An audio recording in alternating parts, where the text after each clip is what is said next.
ஒரு 10 digit number assigned to all the applicants who have registered for this TNEA counseling. இத வந்து ஒரு tie பிரேக்கரா வந்து நம்ம யூஸ் பண்ணுவோம் அப்படின்னு சொல்றோம். எப்ப யூஸ் பண்ணுவோம்னா லாஸ்டா இப்போ ஒரு 2 பேர் ஒரு 2 ஸ்டூடெண்ட் வந்துட்டு அவங்க கட் ஆஃப் மார்க்ஸ் இந்த கட் ஆஃப் மார்க்ஸ் எப்படி கால்குலேட் பண்றதுன்னு நம்ம சொல்லியிருக்கோம் இல்லையா? நீங்க பயோமேக்ஸ் ஆர் கம்ப்யூட்டர் மேக்ஸ் ஸ்டூடெண்ட்ஸா இருந்தீங்கன்னா உங்க மேக்ஸ் மார்க்ஸ் அப்படியே வச்சுக்கணும். பிசிக்ஸ் மார்க்ஸ் 2ஆல டிவைட் பண்ணணும். கெமிஸ்ட்ரி மார்க்ஸ் 2ஆல டிவைட் பண்ணணும். டிவைட் பண்ணிட்டு 3 மார்க்ஸையும் ஆட் பண்ணிடணும். இதுதான் வந்துட்டு கட் ஆஃப். இதே வொகேஷனல் ஸ்ட்ரீமா இருந்தீங்கன்னா இன்ஜினியரிங் ரிலேட்டட் சப்ஜெக்ட் ஒன்று படிச்சிருப்பீங்க. அந்த theory mark plus practical 1 and practical 2 இந்த 3 மார்க்கையும் ஆட் பண்ணி 3ஆல டிவைட் பண்ணிடணும். இதுதான் உங்க கட் ஆஃப். இதை வந்து நம்ம ஏற்கனவே நம்ம வீடியோல நம்ம பார்த்திருக்கோம். இந்த மெத்தட் யூஸ் பண்ணி நம்ம மார்க்ஸுக்கு உண்டான கட் ஆஃபை வந்து நம்ம கால்குலேட் பண்ணி வச்சுக்கணும். இப்போ ரேண்டம் நம்பர் அப்படிங்கிறது என்னன்னா, இப்போ ஃபார் எக்ஸாம்பிள் 2 பேர் வந்துட்டு ஒரே கட் ஆஃப் வந்து வச்சிருக்காங்க அப்படின்னு சொன்னா ஃபர்ஸ்ட் யாருக்கு ப்ரியாரிட்டி கொடுப்பாங்கன்னா ஃபர்ஸ்ட் என்ன பண்ணுவாங்கன்னா அவங்க 2 பேரோட மேத்தமெட்டிக்ஸ் மார்க்ஸ் பெர்சன்டேஜை பார்ப்பாங்க. யாரு ஹையஸ்ட் மேத்தமெட்டிக்ஸ் மார்க்ஸ் வச்சிருக்காங்களோ அவங்களுக்கு ப்ரியாரிட்டி கொடுப்பாங்க.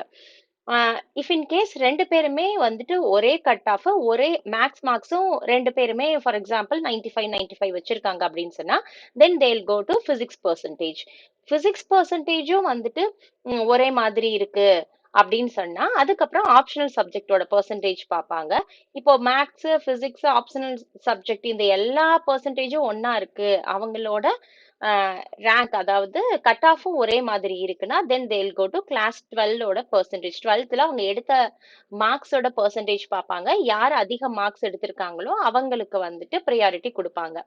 இப்போ இந்த எல்லா கேசஸும் வந்து சேமா இருக்கு அப்படிங்கிற பட்சத்துல யாரு வந்து ஓல்டரா இருக்காங்களோ 2 பேத்துல யாரு ஏஜ் வைஸ் வந்து மூத்தவங்களா இருக்காங்களோ அவங்களுக்கு ப்ரியாரிட்டி கொடுப்பாங்க. இந்த எந்த கிரைட்டீரியாவுமே ஒர்க் அவுட் ஆகல, ஒரே கட் ஆஃப் இருக்கு, மேக்ஸ் மார்க் ஒரே மாதிரி இருக்கு, பிசிக்ஸ் மார்க் ஒரே மாதிரி இருக்கு, ஆப்ஷனல் சப்ஜெக்டோட மார்க் ஒரே மாதிரி இருக்கு, கிளாஸ் 12ஓட பெர்சன்டேஜும் வந்துட்டு ஒரே மாதிரி இருக்கு, ஏஜுமே சேம் அப்படிங்கிற பட்சத்துல தான் இந்த ரேண்டம் நம்பர் அப்படிங்கிறது வந்து நம்ம பிக்சருக்குள்ள வரும். இந்த ரேண்டம் நம்பர் வந்துட்டு நம்ம அப்ளை பண்ண பின்னாடி எல்லாருக்குமே ரேண்டமா என்ன ஆகும்னா சிஸ்டம் வந்து ஒரு நம்பர் அசைன் பண்ணிரும். இந்த 2 பேத்துல யாருக்கு ஹையஸ்டான ரேண்டம் நம்பர் இருக்கோ அவங்களுக்கு வந்துட்டு ப்ரிஃபரன்ஸ் கொடுப்பாங்க. ஃபுல் அந்த ரிஜிஸ்டர் பண்ண எல்லா கேண்டிடேட்ஸ்லுமே ஒரு 4 பேர் இல்லைன்னா 5 பேருக்கு தான் இந்த ரேண்டம் நம்பர் வந்து யூஸ் ஆகும். ஸோ அதனாலதான் இது சொல்றோம் it is a tie breaker அப்படின்னு சொல்லி சொல்றோம்.